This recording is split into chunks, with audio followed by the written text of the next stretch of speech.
নোয়াখালী সেনবাগ থানা কেশারপাড়া রাস্তার মাথা। নোয়াখালীবাসী ভালো নেই। নোয়াখালীর এখন বর্তমান অবস্থা, প্রত্যেক ঘরে পানি উঠে গেছে। কেশারপাড়া মুন্সির দোকানের দোকানের বর্তমান পরিস্থিতি, দোকানপাট সব ডুবে গেছে।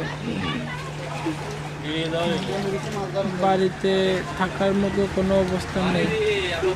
আমাদের নোয়াখালীবাসীর জন্য সবাই দোয়া করবেন। নোয়াখালীবাসী ভালো নেই।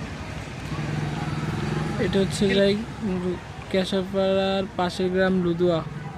লুদুয়াতে পানি হয়েছে, কোমর সমান পানি হয়ে গেছে। আমাদের জন্য সবাই দোয়া করবেন।